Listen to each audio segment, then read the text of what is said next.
അധ്യായം 44. മഹാത്മാഗാന്ധിയോടൊപ്പം വർധായിൽ. വർധായിലേക്ക് സ്വാഗതം. മഹാത്മാഗാന്ധിയുടെ സെക്രട്ടറി മഹാദേവ ദേശായി മിസ് ബ്ലെച്ചിനെയും മിസ്റ്റർ റൈറ്റിനെയും എന്നെയും സ്നേഹനിർഭരമായ ഈ വാക്കുകളോടെ ഖദർ നൂൽമാല സമ്മാനിച്ചുകൊണ്ട് സ്വീകരിച്ചു. ഓഗസ്റ്റ് മാസത്തിലെ പൊടിയും ചൂടും നിറഞ്ഞ തീവണ്ടിയിൽ നിന്ന് രക്ഷപ്പെട്ടതിൻ്റെ സന്തോഷത്തോടെ ഞങ്ങളുടെ ചെറിയ സംഘം അതിരാവിലെ വർധാ സ്റ്റേഷനിൽ എത്തിയതേ ഉണ്ടായിരുന്നുള്ളൂ.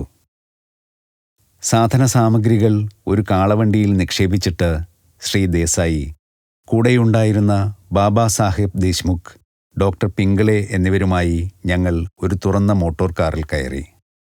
ചെളി നിറഞ്ഞ നാട്ടുവഴികളിലൂടെ ഒരു ചെറിയ യാത്ര ഞങ്ങളെ ഭാരതത്തിൻ്റെ രാഷ്ട്രീയ താപസന്റെ ആശ്രമമായ മകൻവാടിയിൽ എത്തിച്ചു. ശ്രീ ദേശായി ഞങ്ങളെ ഉടൻ തന്നെ എഴുത്തുമുറിയിലേക്ക് കൊണ്ടുപോയി. അവിടെ ഗാന്ധിജി ചമ്രം പടിഞ്ഞ് ഇരുന്നിരുന്നു. ഒരു കൈയിൽ പേന, മറു കൈയിൽ ഒരു കടലാസ് കഷ്ണം.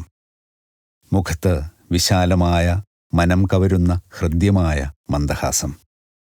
സ്വാഗതം, അദ്ദേഹം ഹിന്ദിയിൽ കുത്തിക്കുറിച്ചു.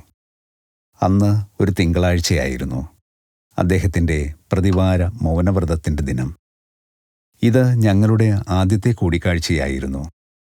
എങ്കിലും ഞങ്ങൾ പരസ്പരം നോക്കി സ്നേഹപൂർവ്വം ചിരിച്ചു. 1925 മഹാത്മാഗാന്ധി ഒരു സന്ദർശനം കൊണ്ട് റാഞ്ചി വിദ്യാലയത്തെ ആദരിച്ചു. സ്കൂളിൻ്റെ അതിഥി പുസ്തകത്തിൽ ഒരു പ്രശംസാവചനം സദയം എഴുതി ചേർക്കുകയും ചെയ്തിരുന്നു. 100 റാത്തൽ മാത്രം തൂക്കമുണ്ടായിരുന്ന ശുഷ്കഗാത്രനായ ആ പുണ്യാത്മാവ് ശാരീരികവും മാനസികവും ആത്മീയവുമായ ആരോഗ്യം പ്രസരിപ്പിച്ചിരുന്നു. അദ്ദേഹത്തിൻ്റെ ഇളം തവിട്ട് നിറമുള്ള കണ്ണുകൾ ബുദ്ധിയുടെ സൂക്ഷ്മതയും ആത്മാർത്ഥതയും വിവേകവും കൊണ്ട് തിളങ്ങി. നിയമപരവും സാമൂഹ്യവും രാഷ്ട്രീയവുമായ 1000 സമരങ്ങളിൽ ഈ രാജ്യതന്ത്രജ്ഞൻ കഴിവിൻ്റെ മാറ്റുരയ്ക്കുകയും വിജയം കൈവരിക്കുകയും ചെയ്തിട്ടുണ്ട്. ഭാരതത്തിൽ നിരക്ഷരരായ ജനകോടികളുടെ ഹൃദയത്തിൽ ഗാന്ധിജി നേടിയതുപോലുള്ള സ്ഥിരപ്രതിഷ്ഠ ലോകത്തിലെ മറ്റൊരു നേതാവും തങ്ങളുടെ ജനങ്ങളുടെ ഇടയിൽ നേടിയിട്ടില്ല.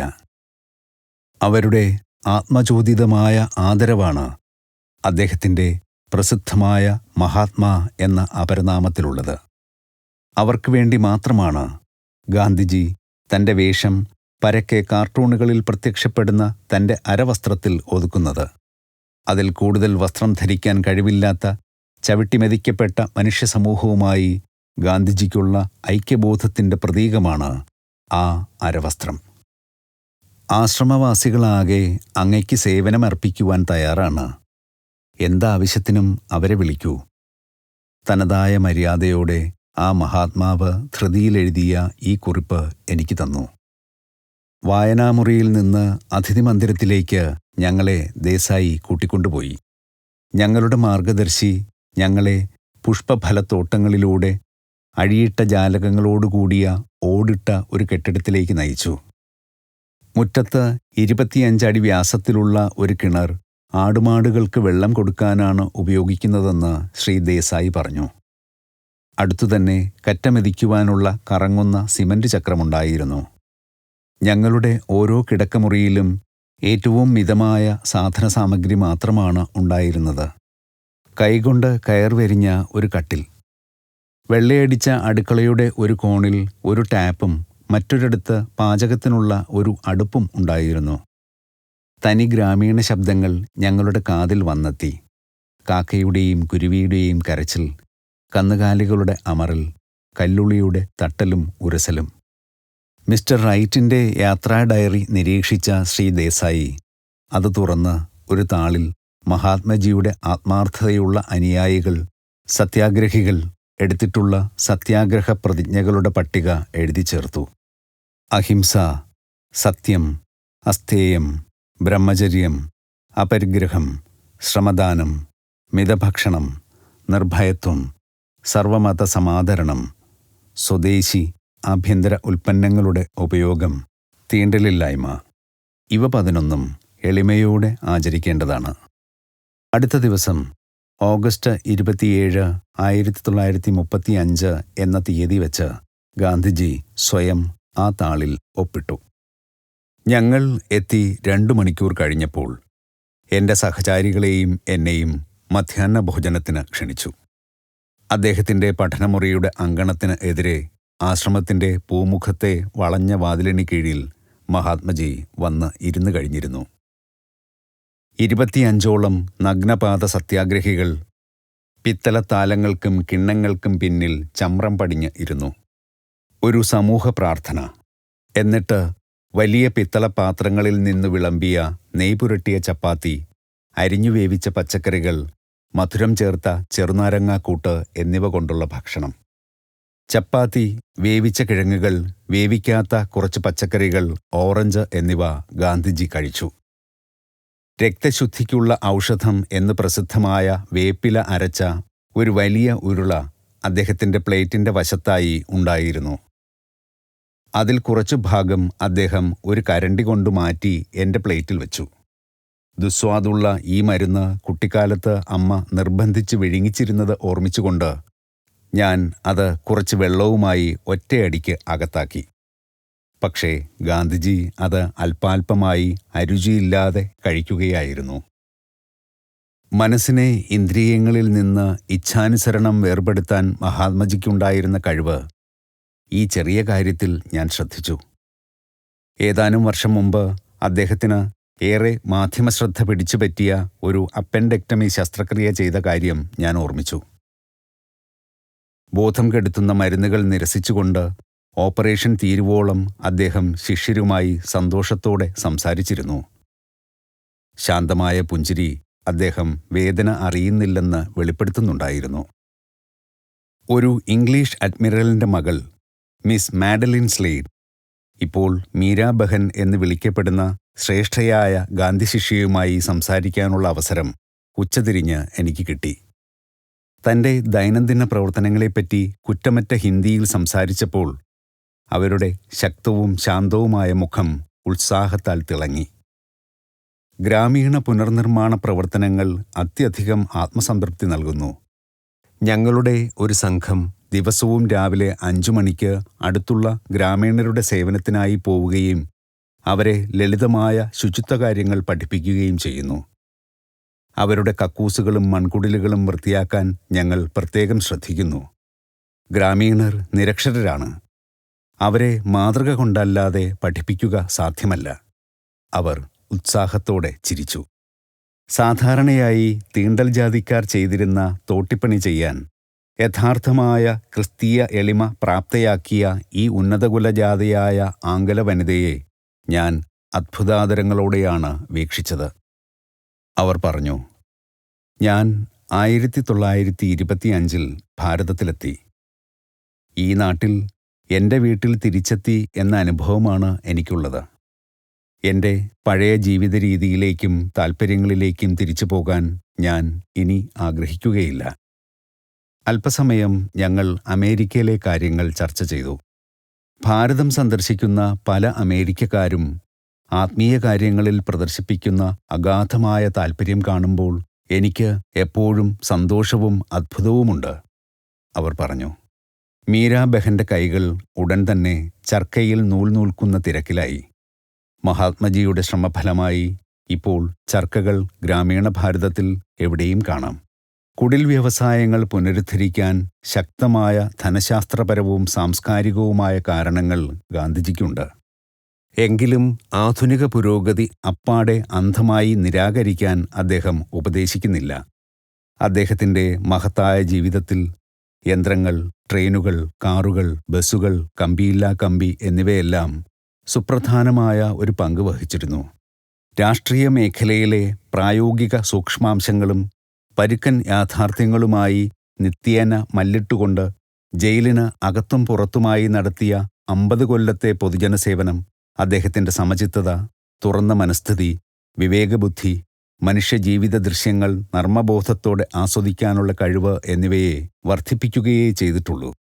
ബാബാ സാഹിബ് ദേശ്മുഖിൻ്റെ അതിഥികളായി ഞങ്ങൾ മൂവരും 6 മണിക്കുള്ള അത്താഴം കഴിച്ചു. 7 മണിക്കുള്ള പ്രാർത്ഥനാ സമയത്ത് മകൻവാടി ആശ്രമത്തിൽ ഞങ്ങൾ തിരിച്ചെത്തി.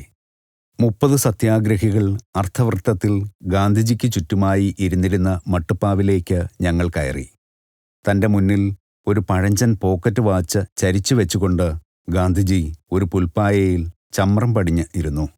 മങ്ങുന്ന സൂര്യൻ തെങ്ങുകളിലും അരയാലുകളിലും അന്തിവെളിച്ചം വീശി. നിശയുടെയും ചീവീടുകളുടെയും അവ്യക്തമായ മർമ്മരം തുടങ്ങിക്കഴിഞ്ഞിരുന്നു. അന്തരീക്ഷം പ്രശാന്തി തന്നെയായിരുന്നു. ഞാൻ ഹർഷപുളകിതനായി.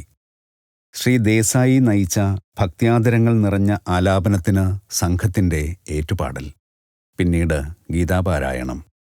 സമാപന പ്രാർത്ഥന നടത്താൻ ഗാന്ധിജി എന്നോട് ആംഗ്യം കാട്ടി. ചിന്തയുടെയും ഉത്കർഷേച്ഛയുടെയും എന്തൊരു ദിവ്യമായ സ്വരൈക്യം! ഒരു ശാശ്വത സ്മരണ.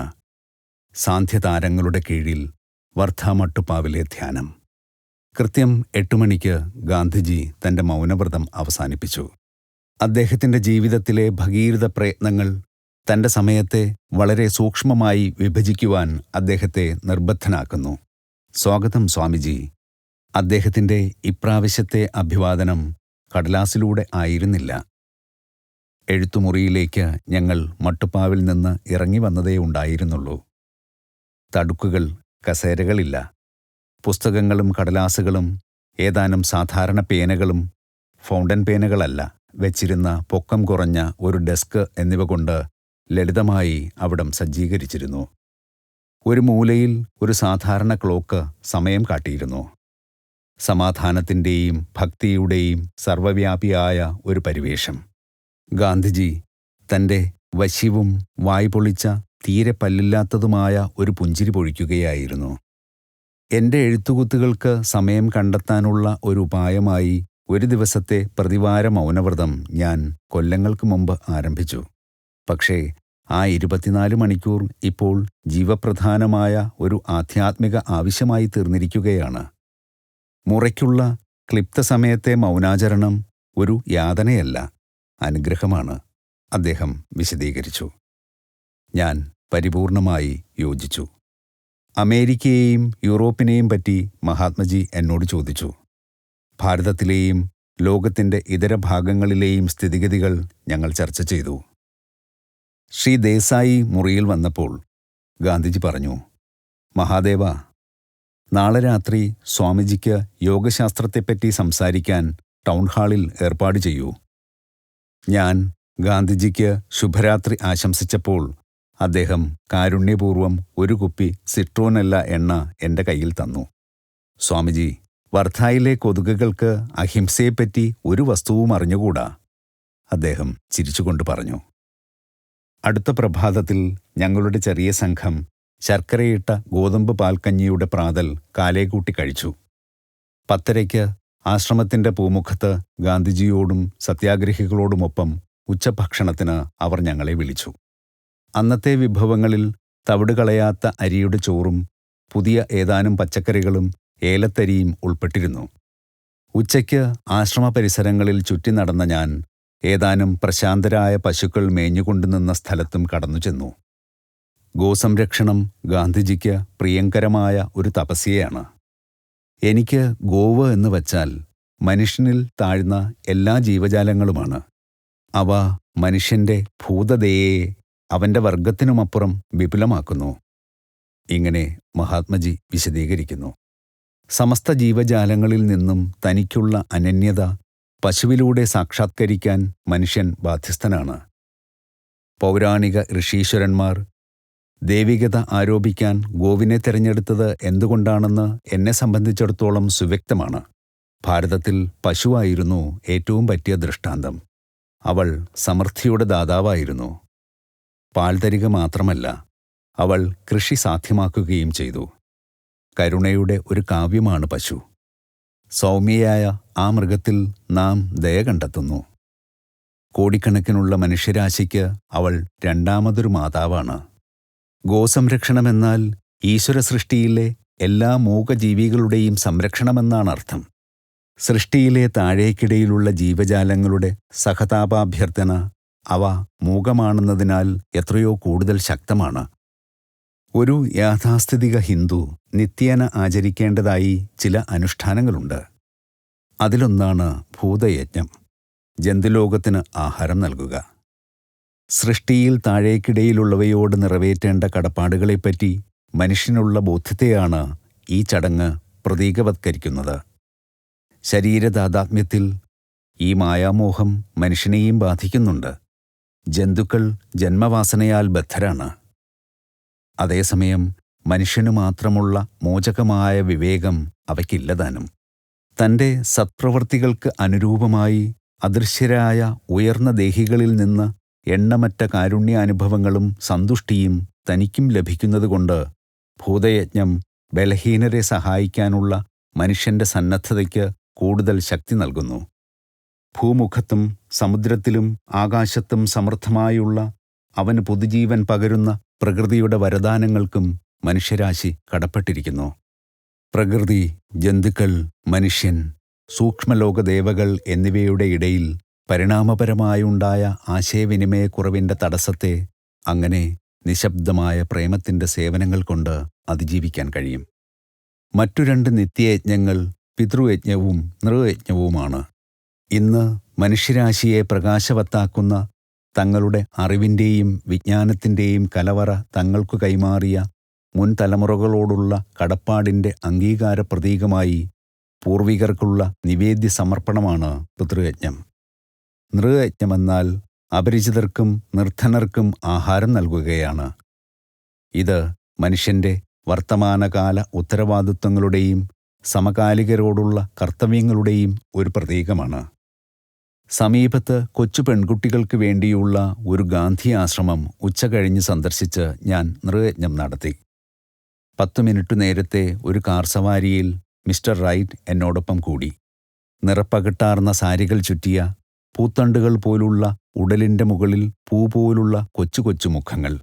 മുറ്റത്ത് വച്ച് ഞാൻ ഹിന്ദിയിൽ നടത്തിയ ചെറുപ്രഭാഷണത്തിൻ്റെ ഒടുവിൽ ആകാശം പെട്ടെന്ന് ഒരു കനത്ത മഴ അഴിച്ചുവിട്ടു. മിസ്റ്റർ റൈറ്റും ഞാനും ആർത്ത് ചിരിച്ചുകൊണ്ട് കാറിൽ കയറി. ഇരച്ചുപാഞ്ഞെത്തിയ രജതപാളികൾക്കിടയിലൂടെ മകൻവാടിക്ക് പാഞ്ഞു. ഉഷ്ണമേഖലാ പ്രദേശങ്ങളിലെ കനത്ത പേമാരിയുടെ കാഠിന്യവും വെള്ളപ്പാച്ചിലും. അതിഥി മന്ദിരത്തിൽ വീണ്ടും പ്രവേശിച്ചപ്പോൾ അവിടെയെങ്ങും നിറഞ്ഞു നിന്ന തികഞ്ഞ ലാളിത്യവും ആത്മപരിത്യാഗത്തിൻ്റെ സാക്ഷ്യങ്ങളും ഒരിക്കൽ കൂടി മനസ്സിൽ തട്ടി. വിവാഹ ജീവിതത്തിൻ്റെ ആദ്യകാലത്തു തന്നെ അപരിഗ്രഹത്തിൻ്റെ ഗാന്ധിയൻ പ്രതിജ്ഞ അദ്ദേഹത്തിൻ്റെ ജീവിതത്തിലേക്ക് കടന്നു വന്നിരുന്നു. പ്രതിവർഷം 60,000-ലധികം രൂപ വരുമാനമുണ്ടായിരുന്ന തൻ്റെ വിപുലമായ അഭിഭാഷക വൃത്തി ഉപേക്ഷിച്ചിട്ട് തൻ്റെ സ്വത്ത് മുഴുവനും അദ്ദേഹം പാവങ്ങൾക്ക് വിതരണം ചെയ്തു. സാധാരണഗതിയിലുള്ള അപര്യാപ്തമായ ത്യാഗസങ്കല്പത്തെ ശ്രീ യുക്തേശ്വരൻ സൗമ്യമായി പരിഹസിച്ചിരുന്നു. ഒരു ഭിക്ഷക്കാരന് സ്വത്ത് പരിത്യജിക്കാൻ കഴിയുകയില്ല. എൻ്റെ ഗുരുദേവൻ പറയും, എൻ്റെ ബിസിനസ് പരാജയപ്പെട്ടു, എൻ്റെ ഭാര്യ എന്നെ ഉപേക്ഷിച്ചിട്ട് പോയി, ഞാൻ എല്ലാം ത്യജിച്ച് ഒരു സന്യാസി മഠത്തിൽ പ്രവേശിക്കും എന്ന് ഒരാൾ പരിതപിച്ചാൽ എന്തു ലൗകിക പരിത്യാഗത്തെപ്പറ്റിയാണ് അയാൾ പറയുന്നത്? സ്വത്തും മമതയും അയാൾ വെടിഞ്ഞില്ല, അവ അയാളെ വെടിയുകയാണ് ചെയ്തത്. നേരെ മറിച്ച് ഗാന്ധിജിയെപ്പോലെയുള്ള വിശുദ്ധാത്മാക്കളാകട്ടെ സ്പഷ്ടമായ ഭൗതിക പരിത്യാഗങ്ങൾ മാത്രമല്ല ചെയ്തത്. അവർ സ്വാർത്ഥ താൽപ്പര്യത്തിൻ്റെയും വ്യക്തിപരമായ ലക്ഷ്യത്തിൻ്റെയും ഏറെ പ്രയാസമായ ത്യാഗവും അനുഷ്ഠിച്ചു. അങ്ങനെ തങ്ങളുടെ അന്തസത്തയെ സമസ്ത മനുഷ്യരാശിയുടെ പ്രവാഹത്തിൽ വിലയിപ്പിച്ചു. അദ്ദേഹത്തിൻ്റെ സ്വത്തിൻ്റെ ഒരു ഭാഗവും തനിക്കും തങ്ങളുടെ കുട്ടികൾക്കും വേണ്ടി ഗാന്ധിജി മാറ്റിവെക്കാൻ കൂട്ടാക്കാതിരുന്നപ്പോൾ മഹാത്മജിയുടെ ശ്രേഷ്ഠയായ പത്നി കസ്തൂർബായി എതിർത്തില്ല. വളരെ ചെറുപ്പത്തിൽ തന്നെ വിവാഹിതരായ ഗാന്ധിജിയും പത്നിയും 4 ആൺമക്കളുടെ ജനനത്തിനു ശേഷം ബ്രഹ്മചര്യവ്രതത്തിൻ്റെ പ്രതിജ്ഞയെടുത്തു. അവരൊരുമിച്ചുള്ള വികാരോത്കടമായ ജീവിത നാടകത്തിലെ പ്രശാന്ത നായികയായിരുന്നു കസ്തൂർബായി. തൻ്റെ ഭർത്താവിനെ കാരാഗൃഹത്തിലേക്ക് അനുഗമിക്കുകയും അദ്ദേഹത്തിൻ്റെ 3 ആഴ്ചത്തെ നിരാഹാര സമരത്തിൽ പങ്കുകൊള്ളുകയും അദ്ദേഹത്തിൻ്റെ അവസാനമില്ലാത്ത ഉത്തരവാദിത്തങ്ങളിൽ തൻ്റെ പങ്ക് പൂർണ്ണമായി നിർവഹിക്കുകയും അവർ ചെയ്തു. അവർ ഗാന്ധിജിക്ക് ഭക്ത്യാദരങ്ങൾ ഇങ്ങനെ അർപ്പിച്ചു: അങ്ങയുടെ ജീവിതസഖിയും സഹധർമ്മിണിയും ആയിരിക്കാനുള്ള സൗഭാഗ്യം എനിക്ക് തന്നതിൽ അങ്ങയോട് ഞാൻ കടപ്പെട്ടിരിക്കുന്നു. ലൈംഗിക ബന്ധത്തിൽ അല്ലാതെ ബ്രഹ്മചര്യത്തിൽ അധിഷ്ഠിതമായ ലോകത്തെ ഏറ്റവും ഉത്തമമായ വിവാഹത്തിന് ഞാൻ അങ്ങയോട് കൃതജ്ഞയാണ്. ഭാരതത്തിനു വേണ്ടി സമർപ്പിച്ച ജീവിതത്തിൽ അങ്ങയ്ക്ക് തുല്യയായി എന്നെ കണക്കാക്കിയതിൽ എനിക്ക് നന്ദിയുണ്ട്. ഒരു കൊച്ചുകുട്ടിക്ക് തൻ്റെ ബാല്യത്തിലെ കളിപ്പാട്ടങ്ങളോട് വേഗത്തിൽ മടുപ്പ് വരുന്നതുപോലെ തങ്ങളുടെ ഭാര്യമാരെയും കുട്ടികളെയും മടുത്ത് ചൂതാട്ടങ്ങളിലും കുതിരപ്പന്തയത്തിലും സ്ത്രീകളിലും മദ്യത്തിലും പാട്ടിലും സമയം ചെലവഴിക്കുന്ന ഭർത്താക്കന്മാരിൽ ഒരാളാകാത്തതിൽ ഞാൻ അങ്ങയ്ക്ക് നന്ദി പറയുന്നു. മറ്റുള്ളവരുടെ അധ്വാനം ചൂഷണം ചെയ്ത് സ്വയം ധനികരാകാൻ തങ്ങളുടെ സമയം നീക്കിവെക്കുന്ന ഭർത്താക്കന്മാരിൽ ഒരാളല്ല അങ്ങ് എന്നതിൽ ഞാൻ എത്ര കൃതജ്ഞയാണ്. അങ്ങ് ഈശ്വരനെയും മാതൃഭൂമിയെയും കൈക്കൂലിക്ക് ഉപരിയായി വച്ചതിലും സ്വന്തം വിശ്വാസപ്രമാണങ്ങളിൽ അടിയുറച്ചു നിന്ന് ഈശ്വരനിൽ പരിപൂർണവും നിർവിവാദവുമായ വിശ്വാസം പുലർത്തിയതിലും ഞാൻ എത്ര ധന്യയാണ്. എന്നേക്കാൾ ഈശ്വരനും മാതൃഭൂമിക്കും മുൻതൂക്കം നൽകിയ ഒരു ഭർത്താവിനെ ലഭിച്ചതിൽ ഞാൻ എത്ര ഭാഗ്യവതിയാണ്.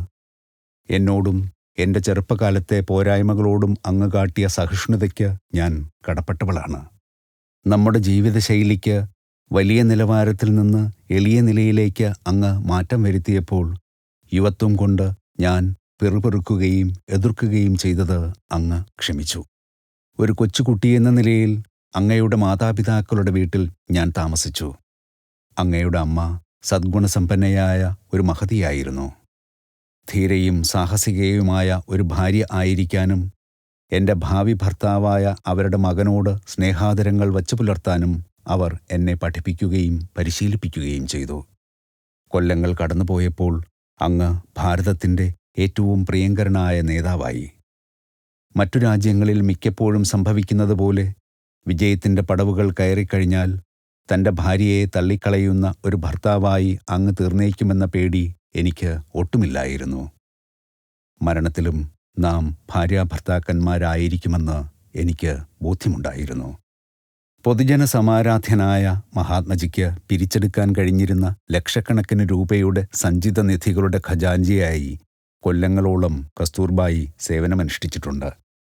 ഗാന്ധിജിയുടെ യോഗങ്ങളിൽ ഭാര്യമാർ ആഭരണം ധരിച്ചു പോകുന്നതിൽ ഭർത്താക്കന്മാർക്ക് അല്പം അധൈര്യം ഉണ്ടായിരുന്നതായി പറയുന്ന രസകരമായ നിരവധി കഥകൾ ഭാരതീയ ഭവനങ്ങളിൽ കേൾക്കാറുണ്ട്. മഹാത്മജിയുടെ മാസ്മരശക്തിയുള്ള നാവിൽ നിന്ന് മർദ്ദിത ജനവിഭാഗങ്ങൾക്ക് വേണ്ടി വാദിച്ചുകൊണ്ടുയരുന്ന വാക്കുകൾ സ്വർണവളകളെയും വജ്രമാലകളെയും അവധരിക്കുന്ന ധനികരുടെ കൈകളിലും കണ്ഠങ്ങളിലും നിന്ന് നേരെ സംഭാവനക്കൂടയിലേക്ക് വശീകരിച്ചെത്തിക്കുന്നു. ഒരിക്കൽ ഖജാൻജി എന്ന നിലയിൽ കസ്തൂർബായിക്ക് 4 രൂപയുടെ ചെലവിൻ്റെ കണക്കു കാണിക്കാൻ കഴിഞ്ഞില്ല. തൻ്റെ ഭാര്യയ്ക്കു സംഭവിച്ച 4 രൂപയുടെ ഈ പിശക് വിട്ടുവീഴ്ചയില്ലാതെ ചൂണ്ടിക്കാണിച്ചുകൊണ്ട് ഗാന്ധിജി കണക്കുകളുടെ സൂക്ഷ്മ പരിശോധനാ രേഖ പ്രസിദ്ധപ്പെടുത്തി. അമേരിക്കയിലെ എൻ്റെ ക്ലാസ്സുകളിൽ ഞാൻ ഈ കഥ പലപ്പോഴും പറഞ്ഞിട്ടുണ്ട്. ഒരു ദിവസം വൈകുന്നേരത്തെ ക്ലാസ്സിലുണ്ടായിരുന്ന ഒരു സ്ത്രീ ഏതോ കടും കൈക്ക് പ്രതികരിക്കുന്ന വണ്ണം നെടുവീർപ്പിട്ടു. അവർ വിളിച്ചു പറഞ്ഞു, മഹാത്മാ ആയാലും ശരി അല്ലെങ്കിലും ശരി, അയാൾ എൻ്റെ ഭർത്താവായിരുന്നുവെങ്കിൽ അത്തരം അനാവശ്യമായ ഒരു പൊതു അവമതിക്ക് ഞാൻ അയാളുടെ കണ്ണിടിച്ച് കലക്കിയനെ. അമേരിക്കക്കാരി ഭാര്യയെയും ഭാരതീയ ഭാര്യയെയും എന്ന വിഷയത്തെപ്പറ്റി ഫലിതരൂപേണയുള്ള കുറേ വാദപ്രതിവാദങ്ങൾ നടന്ന ശേഷം കൂടുതൽ വിശദമായ ഒരു വ്യാഖ്യാനത്തിലേക്ക് ഞാൻ കടന്നു. തൻ്റെ നിസ്സാരമായ തെറ്റുകൾ പോലും തിരുത്തി തന്നെ അച്ചടക്കം ശീലിപ്പിക്കാൻ അവകാശമുള്ള ഒരു ഗുരുവായാണ്, അല്ലാതെ തൻ്റെ ഭർത്താവായല്ല ശ്രീമതി കസ്തൂർബാ ഗാന്ധി മഹാത്മജിയെ കണക്കാക്കുന്നത് ഞാൻ വ്യക്തമാക്കി. കസ്തൂർബായിയെ പൊതുജനസമക്ഷം കുറ്റപ്പെടുത്തിയതിനു ശേഷം ഏതാനും നാളുകൾക്കകം ഗാന്ധിജിയെ ഒരു രാഷ്ട്രീയ കുറ്റം ആരോപിച്ച് ജയിൽവാസത്തിന് ശിക്ഷിച്ചു. അദ്ദേഹം ശാന്തനായി തൻ്റെ പ്രിയതമയോട് വിട പറയുമ്പോൾ അവർ അദ്ദേഹത്തിൻ്റെ കാൽക്കൽ വീണു. ഗുരുനാഥ, ഞാൻ അങ്ങയോട് എന്തെങ്കിലും അപരാധം ചെയ്തിട്ടുണ്ടെങ്കിൽ സദയം എന്നോട് ക്ഷമിക്കുക. തൻ്റെ പ്രിയതമയിൽ നിന്ന് ഒരു നല്ല ശിഷ്യയെ വാർത്തെടുക്കുക എന്ന അത്യപൂർവമായ ദിവ്യാത്ഭുതം കാട്ടാൻ കഴിഞ്ഞ ആ പുണ്യപുരുഷൻ്റെ എഴുത്തുമുറിയിൽ മുൻകൂട്ടി നിശ്ചയിച്ച പ്രകാരം ഉച്ചതിരിഞ്ഞ് 3 മണിക്ക് ഞാനെത്തി. തൻ്റെ അവിസ്മരണീയമായ പുഞ്ചിരിയോടെ ഗാന്ധിജി തലയുയർത്തി നോക്കി. അദ്ദേഹത്തിൻ്റെ സമീപം കുഷനിടാത്ത പായയിൽ ചടഞ്ഞിരുന്നു കൊണ്ട് ഞാൻ അദ്ദേഹത്തോട് ആവശ്യപ്പെട്ടു, മഹാത്മജി, അഹിംസയ്ക്ക് അങ്ങയുടെ നിർവചനം എന്താണെന്ന് എന്നോട് പറയൂ. ഒരു ജീവിക്കും ചിന്തയിലോ പ്രവൃത്തിയിലോ ഹാനി ചെയ്യാതിരിക്കുക. സുന്ദരമായ ആദർശം. എന്നാൽ ലോകം എപ്പോഴും ചോദിക്കും, ഒരു കുട്ടിയെയോ അവനവനെയോ രക്ഷപ്പെടുത്താനായി ഒരു മൂർഖൻ പാമ്പിനെ ഒരാൾക്ക് കൊന്നുകൂടെ? എൻ്റെ 2 ആദർശങ്ങൾ, നിർഭയത്വവും അഹിംസയും ബലികഴിക്കാതെ എനിക്കത് ചെയ്യാൻ കഴിയുകയില്ല. പകരം സ്നേഹസ്പന്ദനങ്ങൾ കൊണ്ട് ആ പാമ്പിനെ ശാന്തനാക്കാനായിരിക്കും ഞാൻ ഉള്ളുകൊണ്ട് ശ്രമിക്കുക. സാഹചര്യങ്ങൾക്കൊത്ത് എൻ്റെ ധാർമ്മിക നിലവാരം താഴ്ത്താൻ എനിക്കാവില്ല. അദ്ദേഹത്തിൻ്റെ വശ്യമായ നിഷ്കപടതയോടെ അദ്ദേഹം കൂട്ടിച്ചേർത്തു. ഒരു മൂർഖൻ പാമ്പിനെ നേരിടേണ്ടി വരികയാണെങ്കിൽ ഈ സംഭാഷണം ശാന്തമായി തുടരാൻ എനിക്കാവില്ലെന്നും ഞാൻ സമ്മതിച്ചു കൊള്ളട്ടെ. അദ്ദേഹത്തിൻ്റെ മേശപ്പുറത്തിരുന്ന ആഹാരക്രമത്തെപ്പറ്റിയുള്ള അനേകം പുതിയ പാശ്ചാത്യ പുസ്തകങ്ങളെപ്പറ്റി ഞാൻ അഭിപ്രായം പ്രകടിപ്പിച്ചു. അതെ, മറ്റെല്ലായിടത്തും എന്ന പോലെ സത്യാഗ്രഹ പ്രസ്ഥാനത്തിലും ആഹാരക്രമങ്ങൾ പ്രധാനമാണ്. അദ്ദേഹം അടക്കിച്ചിരിച്ചു. സത്യാഗ്രഹിക്ക് തികഞ്ഞ സംയമനം ഞാൻ ഉപദേശിക്കുന്നതുകൊണ്ട് ബ്രഹ്മചാരിക്കു പറ്റിയ ഭക്ഷണം കണ്ടുപിടിക്കാൻ ഞാൻ എപ്പോഴും ശ്രമിച്ചു വരുന്നു. പ്രത്യുൽപാദനത്തിൻ്റെ സഹജവാസന നിയന്ത്രിക്കാൻ കഴിയണമെങ്കിൽ ഒരാൾ സ്വന്തം നാവിൻ്റെ ഇഷ്ടാനിഷ്ടങ്ങളെ കീഴടക്കണം. അർത്ഥപട്ടിണിയോ അസമീകൃത ആഹാരമോ അല്ല ഇതിന് പരിഹാരം. ആഹാരത്തിനുള്ള ആർത്തിയെ അതിജീവിച്ചു കഴിഞ്ഞിട്ട് ഒരു സത്യാഗ്രഹി ആവശ്യമായത്ര വിറ്റാമിനുകളും ധാതുക്കളും ഊർജപ്രദാന ശക്തിയുമൊക്കെയുള്ള നിജമായ ഒരു സസ്യാഹാരക്രമം പാലിച്ചുകൊണ്ടിരിക്കണം. ആന്തരികവും ബാഹ്യവുമായ ആഹാരകാര്യ വിജ്ഞാനത്താൽ ഒരു സത്യാഗ്രഹിയുടെ വീര്യം മുഴുവൻ ശരീരത്തിനും പ്രയോജനപ്പെടുന്ന ജീവോർജമായി അനായാസം മാറുന്നു. മാംസത്തിനു പകരം നിൽക്കാവുന്ന നല്ല ആഹാര സാധനങ്ങളെപ്പറ്റി ഞങ്ങൾക്കുള്ള അറിവ് ഞങ്ങൾ കൈമാറി. അവക്കാഡോ ഒന്നാം തരമാണ്, ഞാൻ പറഞ്ഞു. കാലിഫോർണിയയിൽ എൻ്റെ കേന്ദ്രത്തിനടുത്ത് അവക്കാഡോ തോട്ടങ്ങൾ ധാരാളമുണ്ട്. ഗാന്ധിജിയുടെ മുഖം താൽപ്പര്യത്താൽ തെളിഞ്ഞു. അവ വർധായിൽ വളരുമോ എന്നാണ് എൻ്റെ സംശയം. ഒരു പുതിയ ഭക്ഷണം സത്യാഗ്രഹികൾ ഇഷ്ടപ്പെടും. ലോസ് ആഞ്ചൽസിൽ നിന്ന് ഏതാനും അവക്കാഡോ ചെടികൾ തീർച്ചയായും ഞാൻ വർധായിലേക്ക് അയച്ചു തരാം. മാംസ്യം ധാരാളമുള്ള ഒരു ഭക്ഷണമാണ് മുട്ട. സത്യാഗ്രഹികൾക്ക് അത് നിഷിദ്ധമാണോ? ബീജസങ്കലനം നടക്കാത്ത മുട്ടകൾ കഴിക്കാം. മഹാത്മജി എന്തോ ഓർത്ത് ചിരിച്ചു. അവയുടെ ഉപയോഗം വളരെക്കാലം ഞാൻ എതിർത്തിരുന്നു. ഇപ്പോഴും ഞാൻ സ്വയം അവ ഉപയോഗിക്കാറില്ല. ഒരിക്കൽ എൻ്റെ ഒരു മരുമകൾ പോഷകാഹാരക്കുറവുകൊണ്ട് മരിക്കുമെന്ന നിലയിലായി. ഡോക്ടർ അവളെ മുട്ട കഴിക്കാൻ നിർബന്ധിച്ചു. ഞാൻ സമ്മതിച്ചില്ല. അവൾക്ക് മുട്ടയ്ക്ക് പകരമുള്ള എന്തെങ്കിലും നൽകാൻ ഞാൻ ഉപദേശിച്ചു. ഗാന്ധിജി, ബീജസങ്കലനം നടക്കാത്ത മുട്ടയിൽ ജീവന്റെ ബീജം അടങ്ങിയിട്ടില്ല.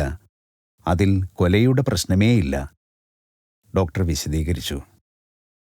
അപ്പോൾ ഞാൻ പുത്രഭാര്യയ്ക്ക് മുട്ട കഴിക്കാൻ സന്തോഷത്തോടെ അനുവാദം കൊടുത്തു. അവൾക്ക് പെട്ടെന്ന് ആരോഗ്യം തിരിച്ചു കിട്ടുകയും ചെയ്തു. ലാഹിരി മഹാശയന്റെ ക്രിയായോഗ ദീക്ഷ സ്വീകരിക്കാനുള്ള ആഗ്രഹം ഗാന്ധിജി തലേദിവസം രാത്രി പ്രകടിപ്പിച്ചിരുന്നു. ഗാന്ധിജിയുടെ തുറന്ന മനസ്ഥിതിയും സത്യാന്വേഷണ കൗതുകവും എന്നെ വല്ലാതെ സ്പർശിച്ചു. ഈശ്വരാന്വേഷണത്തിൽ അദ്ദേഹം കുട്ടികളെ പോലെയാണ്. കുട്ടികളിലെ ഇത്തരം ശുദ്ധമായ ഗ്രഹണശേഷി അദ്ദേഹത്തിൽ വെളിവാകുന്നു. ഇതിനെയാണ് യേശുദേവൻ പ്രകീർത്തിച്ചത്. അങ്ങനെയുള്ളവരുടേതാണ് സ്വർഗരാജ്യം. ക്രിയാദീക്ഷയ്ക്ക് നിശ്ചയിച്ചിരുന്ന മുഹൂർത്തം സമാഗതമായി. ഏതാനും സത്യാഗ്രഹികൾ, ശ്രീ ദേശായിയും ഡോക്ടർ പിംഗ്ളെയും ക്രിയായോഗ വിദ്യ കാംക്ഷിച്ച മറ്റു ചിലരും മുറിയിൽ പ്രവേശിച്ചു. ആദ്യം ഞാൻ ഈ ചെറിയ ക്ലാസ്സിനെ യോഗതാ വ്യായാമങ്ങൾ പഠിപ്പിച്ചു. ശരീരത്തെ 20 ഭാഗങ്ങളായി തിരിച്ചിട്ടുള്ളതായി വിഭാവനം ചെയ്യുന്നു. ഇച്ഛാശക്തി ഈ ഓരോ ഭാഗത്തിലേക്കും ഊർജത്തെ യഥാക്രമം നിയോഗിക്കുന്നു. താമസിയാതെ ഓരോരുത്തരും എൻ്റെ മുന്നിൽ ഓരോ മനുഷ്യ മോട്ടോർ പോലെ സ്പന്ദിക്കുകയായിരുന്നു. ഒട്ടുമിക്കപ്പോഴും മറയ്ക്കാതെയിരുന്ന ഗാന്ധിജിയുടെ ശരീരത്തിൻ്റെ 20 ഭാഗങ്ങളിലും ഈ അലകളുടെ പ്രസരം കാണാൻ എളുപ്പമായിരുന്നു. വളരെ ചടച്ചിരുന്നെങ്കിലും അദ്ദേഹം അസുന്ദരമായി മെലിഞ്ഞിരുന്നില്ല. അദ്ദേഹത്തിൻ്റെ തൊലി സ്നിഗ്ധവും ചുളിവില്ലാത്തതുമായിരുന്നു. അതിനുശേഷം ഞാൻ ആ സംഘത്തിന് മുക്തിദായകമായ ക്രിയായോഗവിദ്യയുടെ ദീക്ഷ നൽകി. മഹാത്മജി ലോകമതങ്ങളെല്ലാം ആദരപൂർവം പഠിച്ചിട്ടുണ്ട്. ജൈനമതഗ്രന്ഥങ്ങളും ബൈബിളിൻ്റെ പുതിയ നിയമവും ടോൾസ്റ്റോയിയുടെ സാമൂഹ്യശാസ്ത്ര ലേഖനങ്ങളുമാണ് ഗാന്ധിജിയുടെ അക്രമരാഹിത്യ സിദ്ധാന്തത്തിൻ്റെ 3 മുഖ്യ സ്രോതസ്സുകൾ. തൻ്റെ വിശ്വാസപ്രമാണം അദ്ദേഹം ഇങ്ങനെ പ്രഖ്യാപിക്കുന്നു: ബൈബിൾ, ഖുറാൻ, സെൻഡവസ്റ്റ എന്നിവ വേദങ്ങളെപ്പോലെ തന്നെ ദൈവികമായി പ്രചോദിതമാണെന്ന് ഞാൻ വിശ്വസിക്കുന്നു. ഗുരുപരമ്പരയുടെ വ്യവസ്ഥാപനത്തിൽ ഞാൻ വിശ്വസിക്കുന്നു. എങ്കിലും ഇക്കാലത്ത് ജനലക്ഷങ്ങൾക്ക് ഒരു ഗുരുവില്ലാതെ പോകേണ്ടി വരുന്നു. കാരണം പൂർണ്ണ വിശുദ്ധിയുടെയും ജ്ഞാനത്തിൻ്റെയും ഒരു സമ്മേളനം കണ്ടെത്തുക അപൂർവമാണ്. എന്നാൽ തൻ്റെ മതത്തിൻ്റെ സത്യം കണ്ടെത്താൻ കഴിഞ്ഞില്ല എന്നതിൽ ആരും നിരാശപ്പെടേണ്ടതില്ല. എന്തുകൊണ്ടെന്നാൽ മറ്റ് ഏതൊരു മഹത്തായ മതത്തിൻ്റേതും എന്ന പോലെ ഹിന്ദുമതത്തിൻ്റെയും മൗലിക മതതത്വങ്ങൾ മാറ്റമില്ലാത്തതും പെട്ടെന്ന് മനസ്സിലാവുന്നതുമാണ്. ഏതൊരു ഹിന്ദുവിനെയും പോലെ ഞാൻ ഈശ്വരനിലും അദ്ദേഹത്തിൻ്റെ ഏകതയിലും പുനർജന്മത്തിലും മോക്ഷത്തിലും വിശ്വസിക്കുന്നു. ഹിന്ദുമതത്തോടുള്ള എൻ്റെ വികാരം എൻ്റെ പത്നിയോടുള്ളത് എന്ന പോലെ തന്നെ വർണ്ണിക്കാനാവില്ല. ലോകത്തെ മറ്റേതൊരു സ്ത്രീക്കും കഴിയാത്ത വിധത്തിൽ അവൾ എന്നെ വികാരാധീനനാക്കുന്നു. അവൾക്ക് കുറവുകൾ ഒന്നുമില്ല എന്നല്ല, എനിക്ക് സ്വയം കണ്ടെത്താൻ കഴിയുന്നതിനേക്കാൾ ഏറെയുണ്ട് എന്നുപോലും ഞാൻ പറയും. പക്ഷേ അഴിവില്ലാത്ത ഒരു ബന്ധത്തിൻ്റെ അനുഭൂതി അവിടെയുണ്ട്. അതേമാതിരി അതിൻ്റെ എല്ലാ കുറ്റങ്ങളും കുറവുകളും ഇരിക്കെ തന്നെ ഹിന്ദുമതത്തെപ്പറ്റിയും അതിനുവേണ്ടിയും ഞാൻ വികാരഭരിതനാകുന്നു. ഗീതയുടെയോ തുളസീദാസ രാമായണത്തിൻ്റെയോ സംഗീതത്തേക്കാൾ കൂടുതൽ മറ്റൊന്നും എന്നെ സന്തോഷിപ്പിക്കുന്നില്ല. ഞാൻ എൻ്റെ അന്ത്യശ്വാസം വലിക്കുകയാണെന്ന് ഭാവിച്ചപ്പോൾ ഗീതയായിരുന്നു എൻ്റെ സാന്ത്വനം. ഹിന്ദുമതം അന്യമതങ്ങളെ ഒഴിവാക്കുന്ന ഒന്നല്ല. അതിൽ ലോകത്തെ എല്ലാ പ്രവാചകന്മാരെയും ആരാധിക്കുവാനുള്ള ഇടമുണ്ട്. സാധാരണ അർത്ഥത്തിലുള്ള മതപ്രചാരണം ഉദ്ദേശിച്ചുള്ള ഒരു മതമല്ല അത്. പല ഗോത്രങ്ങളെയും അത് അതിൻ്റെ വിശ്വാസ പ്രമാണങ്ങൾക്കുള്ളിൽ കൊണ്ടുവന്നിട്ടുണ്ട്. എന്നാൽ ഈ ഉൾക്കൊള്ളൽ പരിണാമാത്മകമായ അദൃശ്യമായ ഒരു സ്വഭാവമുള്ളതാണ്. സ്വന്തം വിശ്വാസം അഥവാ ധർമ്മം അനുസരിച്ച് ഈശ്വരനെ ആരാധിക്കുവാൻ ഹിന്ദുമതം ഓരോരുത്തരെയും ഉപദേശിക്കുന്നു. അതുകൊണ്ട് എല്ലാ മതങ്ങളുമായി അത് സമാധാനത്തിൽ കഴിയുന്നു. ക്രിസ്തുവിനെപ്പറ്റി ഗാന്ധിജി എഴുതുന്നു: ഇന്ന് അദ്ദേഹം മനുഷ്യരുടെ ഇടയിൽ ജീവിച്ചിരുന്നെങ്കിൽ ഈശ്വരനാമം കേട്ടിട്ടുപോലുമില്ലാത്ത നിരവധി ആളുകളുടെ ജീവിതത്തെ അദ്ദേഹം അനുഗ്രഹിക്കുമായിരുന്നുവെന്ന് എനിക്കുറപ്പാണ്. കർത്താവേ, കർത്താവേ എന്ന് എന്നെ വിളിക്കുന്നവരെല്ലാം സ്വർഗരാജ്യത്തിൽ പ്രവേശിക്കയില്ല. സ്വർഗസ്ഥനായ എൻ്റെ പിതാവിൻ്റെ ഹിതം നിറവേറ്റുന്നവനെ അവിടെ പ്രവേശിക്കൂ എന്ന് എഴുതിയിരിക്കുന്നതുപോലെ മനുഷ്യരാശി അഭിലഷിക്കേണ്ട മഹത്തായ ഉദ്ദേശ്യവും ഏകലക്ഷ്യവും സ്വന്തം ജീവിതത്തിൻ്റെ പാഠം കൊണ്ട് യേശുദേവൻ നമുക്കെല്ലാം പ്രദാനം ചെയ്തു. ക്രൈസ്തവരുടെ മാത്രമല്ല, സർവ്വലോകത്തിൻ്റെയും എല്ലാ നാടുകളുടെയും വർഗങ്ങളുടെയും പൊതുസ്വത്താണ് അദ്ദേഹമെന്ന് ഞാൻ വിശ്വസിക്കുന്നു. വർധായിലെ എൻ്റെ ഒടുവിലത്തെ സായാഹ്നത്തിൽ ശ്രീ ദേശായി വിളിച്ചുകൂട്ടിയ പൊതുയോഗത്തെ ടൗൺ ഹാളിൽ ഞാൻ അഭിസംബോധന ചെയ്തു. യോഗശാസ്ത്രത്തെപ്പറ്റിയുള്ള പ്രഭാഷണം കേൾക്കാൻ ഏതാണ്ട് 400ഓളം പേർ മുറിയിലും ജനൽപ്പടിയിൽ പോലും ഇരിക്കുന്നുണ്ടായിരുന്നു. ഞാൻ ആദ്യം ഹിന്ദിയിലും പിന്നീട് ഇംഗ്ലീഷിലും സംസാരിച്ചു. പ്രശാന്തിയിലും എഴുത്തുകുത്തിലും ആമഗ്നനായിരുന്ന ഗാന്ധിജിയെ ദർശിക്കാനും ശുഭരാത്രി നേരാനും തക്ക സമയത്ത് ഞങ്ങൾ ആശ്രമത്തിൽ തിരിച്ചെത്തി. പ്രഭാതത്തിൽ 5 മണിക്ക് ഞാൻ ഉണർന്നപ്പോൾ രാത്രി പിരിയാതെ തങ്ങി നിന്നിരുന്നു. ഗ്രാമം കർമ്മനിരതമാകാൻ തുടങ്ങിയിരുന്നു. ആദ്യം ഒരു കാളവണ്ടി ആശ്രമ കവാടം കടന്നുപോയി. അതിനുശേഷം ഇപ്പോൾ വീഴുമോയെന്ന് തോന്നുന്ന വിധം ചുമട് അപകടകരമാം വിധം തലയിൽ വെച്ചു കൊണ്ടുപോകുന്ന ഒരു ഗ്രാമീണൻ. പ്രഭാത ഭക്ഷണത്തിന് ശേഷം ഞങ്ങൾ മൂവരും ഗാന്ധിജിയെ വിടവാങ്ങൽ പ്രണാമങ്ങൾക്കായി തേടിപ്പിടിച്ചു. തൻ്റെ പ്രഭാത പ്രാർത്ഥനകൾക്കായി ഈ പുണ്യാത്മാവ് രാവിലെ 4 മണിക്ക് ഉണരുന്നു. മഹാത്മജി, വിട. ഞാൻ അദ്ദേഹത്തിൻ്റെ പാദം തൊട്ടു തൊഴുതു. അങ്ങയുടെ സംരക്ഷണത്തിൽ ഭാരതം സുരക്ഷിതമാണ്.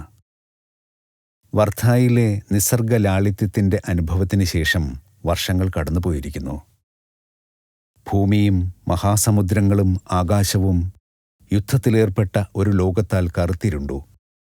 ലോക നേതാക്കളിൽ ഗാന്ധിജി ഒരാൾ മാത്രമാണ് ആയുധശേഷിക്ക് പകരം നിൽക്കാവുന്ന പ്രായോഗികമായ ഒരു അക്രമരഹിത മാർഗം നിർദ്ദേശിച്ചിരിക്കുന്നത്.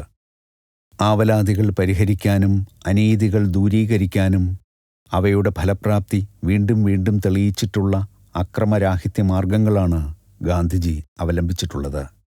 അദ്ദേഹം തൻ്റെ സിദ്ധാന്തം ഈ വാക്കുകളിൽ പ്രഖ്യാപിക്കുന്നു: ജീവിതം വിനാശത്തിൻ്റെ നടുവിലും പിടിച്ചു നിൽക്കുന്നുവെന്ന് ഞാൻ കണ്ടെത്തിയിട്ടുണ്ട്. അതുകൊണ്ട് നശീകരണത്തിനുപരിയായി ഒരു നിയമം തീർച്ചയായും ഉണ്ടായിരിക്കണം.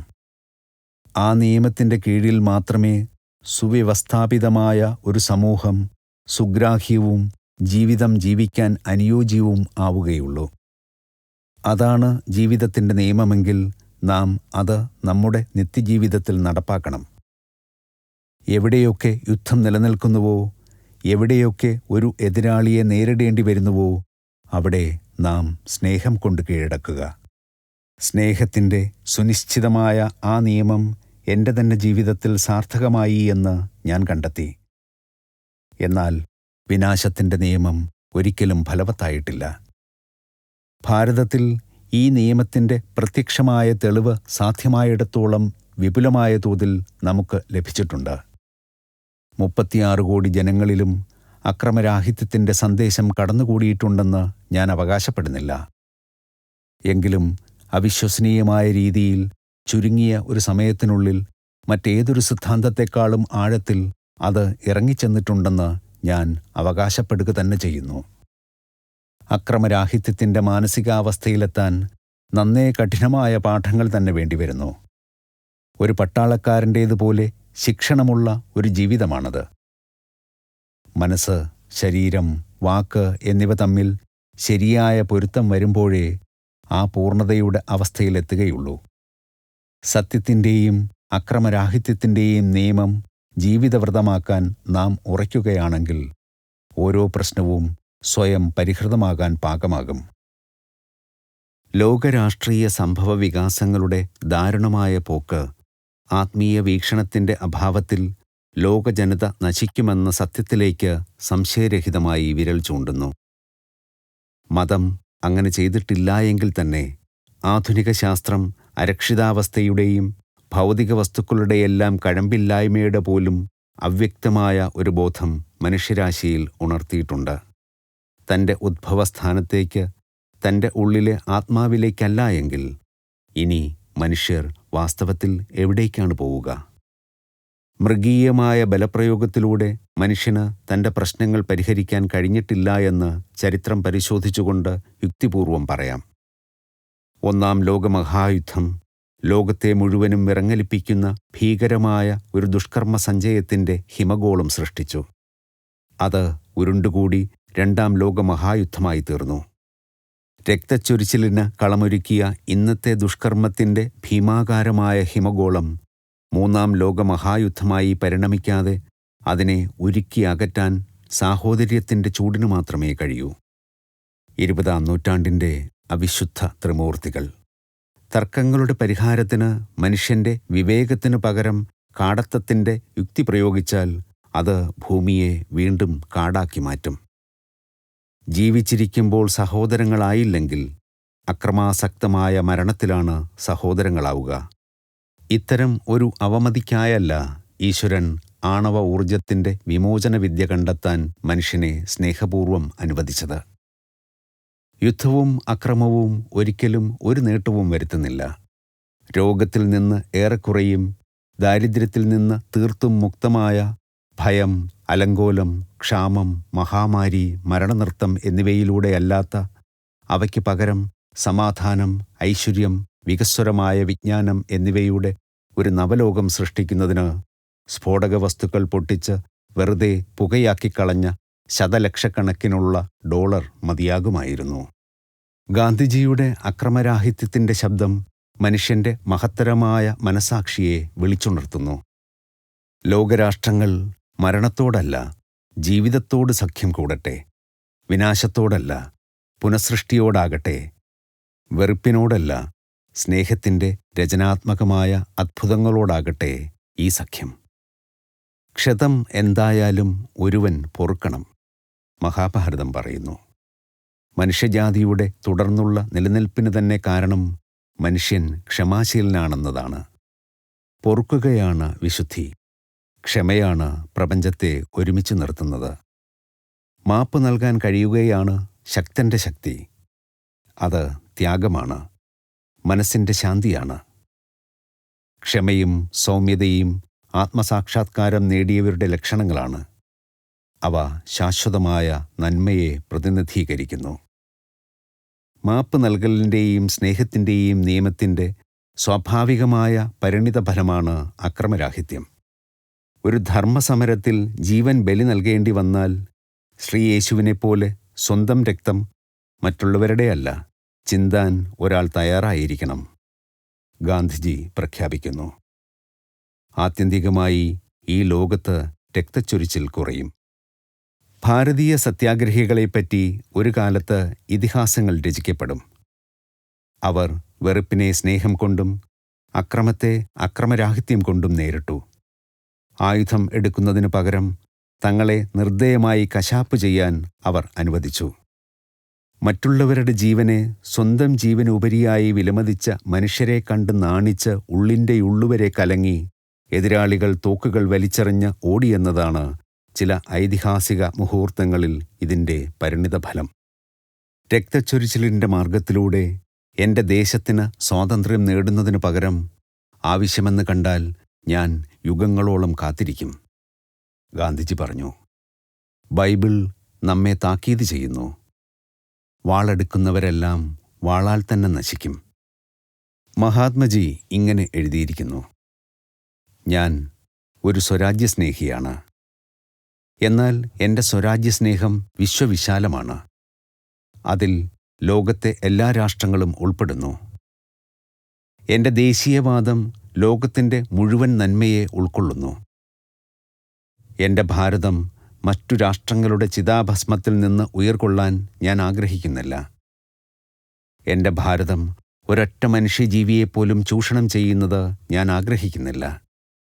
മറ്റു രാഷ്ട്രങ്ങൾക്കും ശക്തി പകർന്നു കൊടുക്കാനായി ഭാരതം ശക്തമാകണം. ഇന്ന് യൂറോപ്പിലെ ഒരൊറ്റ രാഷ്ട്രം പോലും അങ്ങനെയല്ല. അവ മറ്റുള്ളവയ്ക്ക് ശക്തി നൽകുന്നില്ല. പ്രസിഡന്റ് വിൽസൺ തൻ്റെ സുന്ദരമായ 14 പരിപാടി പ്രഖ്യാപിച്ചു.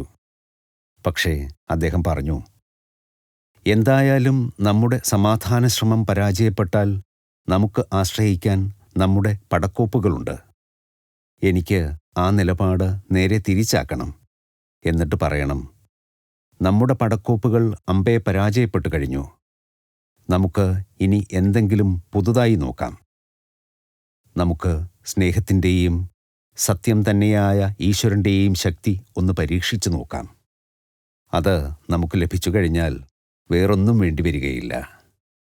ഈ അധ്യായത്തിൽ ആദ്യ ഭാഗത്ത് പറഞ്ഞിട്ടുള്ള 11 കഠിനമായ പ്രതിജ്ഞകളെടുത്തവരും ആ ആശയങ്ങളെ പ്രചരിപ്പിക്കുന്നവരുമായ ആയിരക്കണക്കിന് യഥാർത്ഥ സത്യാഗ്രഹികളെ പരിശീലിപ്പിച്ചും അക്രമരാഹിത്യത്തിൻ്റെ ആത്മീയ പ്രയോജനങ്ങളെയും ആത്യന്തികമായ ലൗകിക പ്രയോജനങ്ങളെയും പറ്റി ഭാരതത്തിലെ ജനസാമാന്യത്തെ ക്ഷമയോടുകൂടി പഠിപ്പിച്ചും അനീതിയോടുള്ള നിസ്സഹകരണം, അപമാനങ്ങൾ സഹിക്കാനുള്ള സന്നദ്ധത, കാരാഗ്രഹം, എന്തിന് മരണം പോലും ഹിംസാമാർഗം സ്വീകരിക്കുന്നതിനേക്കാൾ അഭികാമ്യമാണെന്ന് കരുതുന്ന അക്രമരാഹിത്യത്തിൻ്റെ ആയുധങ്ങൾ സ്വന്തം ജനങ്ങളെ അണിയിച്ചും സത്യാഗ്രഹികളുടെ ഇടയിലെ എണ്ണമറ്റ ധീരോദാത്തമായ രക്തസാക്ഷിത്വത്തിൻ്റെ ഉദാഹരണങ്ങളാൽ ലോകത്തിൻ്റെ അനുകമ്പ പിടിച്ചുപറ്റിയും ഗാന്ധിജി അക്രമരാഹിത്യത്തിൻ്റെ പ്രായോഗിക വശം, യുദ്ധം കൂടാതെ തർക്കങ്ങൾ പരിഹരിക്കുന്നതിന് അതിനുള്ള ശക്തിപ്രഭാവം നാടകീയമായി ചിത്രീകരിച്ചു. മറ്റ് ഏതൊരു നേതാവും തൻ്റെ രാജ്യത്തിന് വെടിയുണ്ടയിലൂടെ മാത്രം ഇന്നുവരെ നേടിയിട്ടുള്ളതിലധികം രാഷ്ട്രീയ നേട്ടങ്ങൾ ഗാന്ധിജി തൻ്റെ രാജ്യത്തിന് അക്രമരാഹിത്യത്തിലൂടെ നേടിയെടുത്തു കഴിഞ്ഞു. രാഷ്ട്രീയ രംഗത്ത് മാത്രമല്ല, സൂക്ഷ്മതയോടെ കൈകാര്യം ചെയ്യേണ്ടതും സങ്കീർണവുമായ ഭാരതീയ സാമൂഹ്യ പരിഷ്കരണത്തിൻ്റെ രംഗത്തും തിന്മകളും ദുരാചാരങ്ങളും നിർമ്മാർജ്ജനം ചെയ്യുന്നതിനുള്ള അക്രമരാഹിത്യ മാർഗങ്ങൾ ശ്രേഷ്ഠമായ രീതിയിൽ അദ്ദേഹം പ്രയോഗിച്ചു. ദീർഘകാലമായി നിലനിന്നിരുന്ന ഹിന്ദു മുസ്ലിം കലഹങ്ങൾ ഗാന്ധിജിയും അനുയായികളും പറഞ്ഞൊതുക്കി. ലക്ഷക്കണക്കിന് മുസ്ലിങ്ങൾ മഹാത്മജിയെ തങ്ങളുടെ നേതാവായി കാണുന്നു. ഹരിജനങ്ങൾ അദ്ദേഹത്തിൽ തങ്ങളുടെ ധീരനും വിജയശ്രീലാളിതനുമായ രക്ഷകനെ കണ്ടെത്തുന്നു. എനിക്ക് ഇനിയൊരു ജന്മമുണ്ടെങ്കിൽ ഒരു അധകൃത വർഗത്തിൽ ഒരു അധകൃതനായി ജനിക്കാൻ ഞാൻ ആഗ്രഹിക്കുന്നു. എന്തെന്നാൽ അവർക്ക് വേണ്ടി കൂടുതൽ ഫലവത്തായ സേവനമനുഷ്ഠിക്കാൻ എനിക്ക് അതുകൊണ്ട് സാധിക്കും എന്ന് ഗാന്ധിജി എഴുതി. മഹാത്മജി യഥാർത്ഥത്തിൽ ഒരു മഹാത്മാവ് തന്നെയാണ്. പക്ഷേ നിരക്ഷരരായ ജനകോടികൾക്കാണ് ഈ അപരനാമം അദ്ദേഹത്തിന് നൽകാനുള്ള വിവേകമുണ്ടായത്. സൗമ്യനായ ഈ പ്രവാചകൻ അദ്ദേഹത്തിൻ്റെ നാട്ടിൽ തന്നെ ആദരിക്കപ്പെടുന്നു. എളിയ ഗ്രാമീണ കർഷകന് പോലും ഗാന്ധിജി വെച്ച ഉന്നതമായ വെല്ലുവിളിക്കൊത്ത് ഉയരാൻ കഴിഞ്ഞിരിക്കുന്നു. മനുഷ്യൻ്റെ സ്വതസിദ്ധമായ കുലീനതയിൽ ഗാന്ധിജി സമ്പൂർണമായി വിശ്വസിക്കുന്നു. ഒഴിച്ചുകൂടാനാവാത്ത പരാജയങ്ങൾ അദ്ദേഹത്തെ ഒരിക്കലും നിരാശനാക്കിയില്ല. തന്നെ എതിരാളി 20 പ്രാവശ്യം ചതിച്ചാലും 21ാമത്തെ പ്രാവശ്യവും അവനെ വിശ്വസിക്കാൻ ഒരു സത്യാഗ്രഹി തയ്യാറാണ്. എന്തെന്നാൽ മനുഷ്യ സ്വഭാവത്തിലുള്ള നിർവിവാദമായ വിശ്വാസമാണ് ഈ മാർഗത്തിൻ്റെ കാതൽ.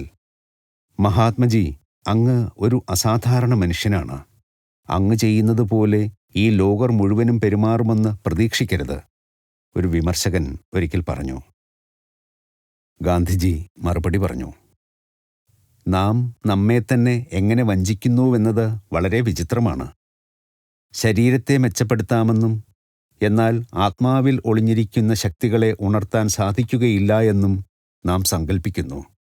എനിക്ക് ആവകശക്തികൾ ഏതെങ്കിലും ഉണ്ടെങ്കിൽ ഞാൻ നമ്മിലെല്ലാവരെയും പോലെ ഒരു സാധാരണ ദുർബല മനുഷ്യനാണെന്നും എന്നിൽ അസാധാരണമായി ഒന്നും തന്നെ ഇല്ലായിരുന്നു, ഇപ്പോഴും ഇല്ല എന്നും തെളിയിക്കുന്നതിലാണ് ഞാൻ വ്യാപൃതനായിരിക്കുന്നത്.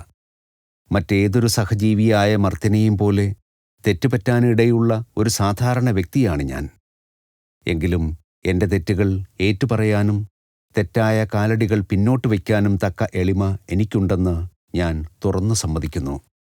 ഈശ്വരനിലും അദ്ദേഹത്തിൻ്റെ നന്മയിലും അചഞ്ചലമായ വിശ്വാസവും സത്യത്തോടും സ്നേഹത്തോടും തീരാത്ത ആവേശവും ഞാൻ വച്ചുപുലർത്തുന്നുവെന്ന് ഞാൻ ഏറ്റുപറയുന്നു. പക്ഷേ ഇതുതന്നെയല്ലേ ഓരോ മനുഷ്യനിലും അന്തർലീനമായുള്ളത്? അദ്ദേഹം തുടർന്നു. ഇന്ദ്രിയഗോചരമായ പ്രകൃതിയിൽ പുതിയ കണ്ടുപിടുത്തങ്ങൾ നടത്താൻ നമുക്ക് കഴിയുമെങ്കിൽ ആധ്യാത്മിക മണ്ഡലത്തിൽ നാം നിർധനരാണെന്ന് ഉദ്ഘോഷിക്കണമെന്നുണ്ടോ? അപവാദങ്ങളെ പെരുക്കി അവയെ നിയമമാക്കാൻ സാധിക്കില്ലേ? എങ്കിൽ തന്നെ മനുഷ്യൻ എല്ലായ്പ്പോഴും ആദ്യം മൃഗവും പിന്നീട് മാത്രം മനുഷ്യനുമാകണമോ?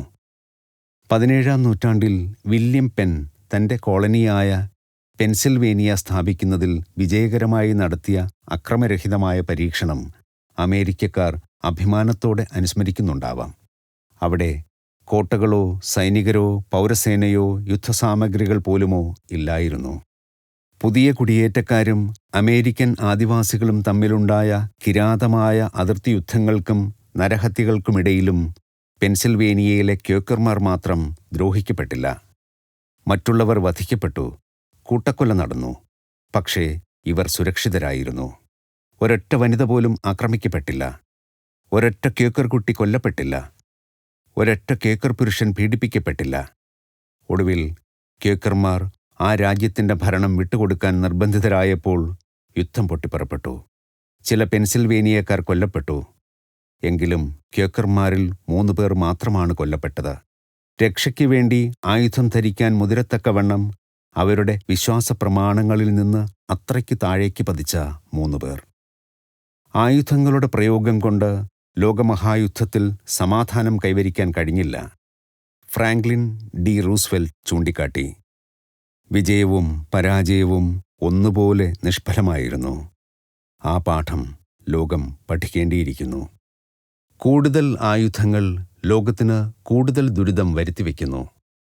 ആക്രമണത്തിൻ്റെ വിജയം ദുഃഖാചരണത്തിൻ്റെ ആഘോഷമായി അവസാനിക്കുന്നു എന്ന് ലാവോ ത്സു ഉദ്ബോധിപ്പിച്ചു.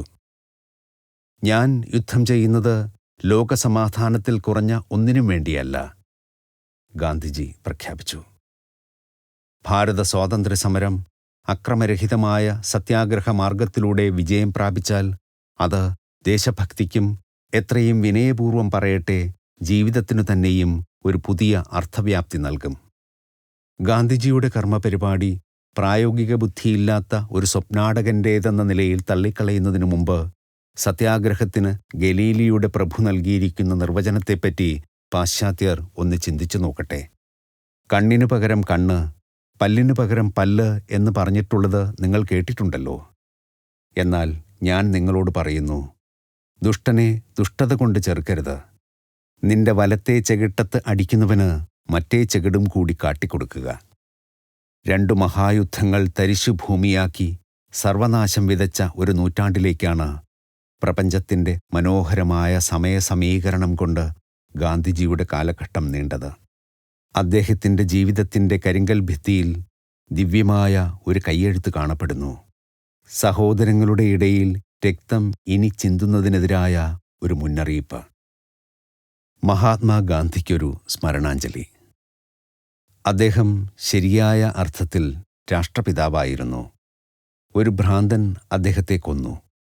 ജനകോടികൾ വിഷാദമൂകരാണ്. കാരണം ആ പ്രകാശം പൊലിഞ്ഞുപോയിരിക്കുന്നു. ഈ നാട്ടിൽ പ്രകാശം പരത്തിയ ആ ദീപം ഒരു സാധാരണ ദീപമായിരുന്നില്ല. 1000 സംവത്സരം ആ ദീപം ഈ നാട്ടിൽ കാണപ്പെടും. ലോകം മുഴുവൻ അത് ദർശിക്കും. 1948 ജനുവരി 30 ഡൽഹിയിൽ ഗാന്ധിജി വധിക്കപ്പെട്ട് അല്പസമയത്തിനു ശേഷം ഭാരതത്തിൻ്റെ പ്രധാനമന്ത്രി ജവഹർലാൽ നെഹ്റുവാണ് ഇപ്രകാരം പറഞ്ഞത്. 5 മാസം മുമ്പ് ഭാരതം സമാധാനപൂർവം സ്വാതന്ത്ര്യം നേടിയിരുന്നു. 78 വയസ്സായ ഗാന്ധിജിയുടെ ജീവിതോദ്ദേശ്യം നിറവേറി. തൻ്റെ സമയം അടുത്തുവെന്ന് അദ്ദേഹം അറിഞ്ഞു. ആഭ, എല്ലാ പ്രധാനപ്പെട്ട കടലാസുകളും എൻ്റെ അടുത്ത് കൊണ്ടുവരൂ. ദുരന്തത്തിൻ്റെ അന്ന് രാവിലെ അദ്ദേഹം കൊച്ചു ഭാഗിനിയോട് പറഞ്ഞു, ഞാൻ ഇന്നു തന്നെ മറുപടിയിടണം. ഇനി നാളെ ഒരു പക്ഷേ ഉണ്ടാവില്ല. നിരവധി ലേഖനങ്ങളിലും തൻ്റെ അന്ത്യത്തെപ്പറ്റിയുള്ള അറിവ് അദ്ദേഹം വെളിപ്പെടുത്തിയിരുന്നു. തൻ്റെ മെലിഞ്ഞ നിരാഹാര സത്യാഗ്രഹങ്ങളാൽ ക്ഷീണിച്ച ശരീരത്തിൽ 3 വെടിയുണ്ടകളേറ്റ് പ്രാണൻ വെടിയുന്ന മഹാത്മജി താഴേക്ക് മെല്ലെ വീഴുമ്പോൾ പരമ്പരാഗതമായ ഹിന്ദു ശൈലിയിൽ അഭിവാദനം ചെയ്ത് നിശബ്ദനായി തൻ്റെ മാപ്പ് നൽകിക്കൊണ്ട് കൈകളുയർത്തി. ജീവിതത്തിൻ്റെ എല്ലാ വഴികളിലും നിഷ്കളങ്കനായ ഒരു കലാകാരനായിരുന്ന അദ്ദേഹം മരണത്തിൻ്റെ നിമിഷത്തിൽ ഒരു പരമോന്നത കലാകാരനായി തീർന്നു. അദ്ദേഹത്തിൻ്റെ നിസ്വാർത്ഥമായ ജീവിതത്തിലെ എല്ലാ ത്യാഗങ്ങളുമാണ് അന്തിമമായ ആ സ്നേഹപ്രകടനം സാധ്യമാക്കിയത്. ആൽബർട്ട് ഐൻസ്റ്റീൻ ഗാന്ധിജിക്ക് ആദരാഞ്ജലികൾ അർപ്പിച്ചുകൊണ്ട് എഴുതി, ഇങ്ങനെയൊരു ദേഹം രക്തവും മാംസവും പൂണ്ട് ലോകത്ത് നടന്നിരുന്നുവെന്ന് വരുന്ന തലമുറകൾ തീരെ വിശ്വസിക്കുകയില്ലായിരിക്കും. റോമിലെ വത്തിക്കാനിൽ നിന്ന് ഒരു സന്ദേശം പറഞ്ഞു, ഈ കൊലപാതകം ഇവിടെ വലിയ ദുഃഖമുണ്ടാക്കി. ക്രിസ്ത്യൻ നന്മകളുടെ പ്രവാചകനെന്ന നിലയിൽ ഞങ്ങൾ ഗാന്ധിജിക്ക് ശ്രദ്ധാഞ്ജലി അർപ്പിക്കുന്നു. ഏതെങ്കിലും ഒരു പ്രത്യേക ധർമ്മസ്ഥാപനത്തിനായി ലോകത്തെത്തുന്ന എല്ലാ മഹാത്മാക്കളുടെയും ജീവിതങ്ങളും പ്രതീകാത്മകമായ അർത്ഥവൈപുല്യമുള്ളവയാണ്. ഭാരതത്തിൻ്റെ ഏകതയെന്ന ശ്രേഷ്ഠമായ ലക്ഷ്യത്തിനു വേണ്ടി നിലകൊണ്ട ഗാന്ധിജിയുടെ നാടകീയമായ മരണം എല്ലാ ഭൂഖണ്ഡങ്ങളിലും അനൈക്യത്താൽ ഭിന്നിച്ച ലോകത്തിന് അദ്ദേഹം നൽകുന്ന സന്ദേശത്തെ ഉജ്ജ്വലമായി ഉയർത്തിക്കാട്ടി. ദീർഘദർശനത്തിൻ്റെ വാക്കുകളിൽ ആ സന്ദേശം അദ്ദേഹം ഇങ്ങനെ നൽകുന്നു: അക്രമരാഹിത്യം മനുഷ്യരുടെ ഇടയിൽ വന്നെത്തിയിരിക്കുന്നു. അത് നിലനിൽക്കും. അത് ലോകസമാധാനത്തിൻ്റെ മുന്നോടിയാണ്. ഈ പുസ്തകത്തിൽ മഹാത്മാഗാന്ധിയുടെ ഹിന്ദിയിലുള്ള കുറിപ്പും നൽകിയിട്ടുണ്ട്. മഹാത്മാഗാന്ധി യോഗദാ സത്സംഗ ബ്രഹ്മവിദ്യാലയം സന്ദർശിച്ചു. അദ്ദേഹം സന്ദർശക കുറിപ്പിൻ്റെ പുസ്തകത്തിൽ കാരുണ്യാതിരേകത്തോടെ ഈ വരികൾ എഴുതി. ഈ സ്ഥാപനം എൻ്റെ മനസ്സിനെ ഗാഢമായി സ്പർശിച്ചു. ഈ വിദ്യാലയം ചർക്കകളുടെ ഉപയോഗം കൂടുതൽ പ്രോത്സാഹിപ്പിക്കുമെന്ന വലിയ പ്രതീക്ഷകൾ ഞാൻ വച്ചുപുലർത്തുന്നു. മോഹൻദാസ് ഗാന്ധി. ഒപ്പ്. സെപ്റ്റംബർ 17, 1925.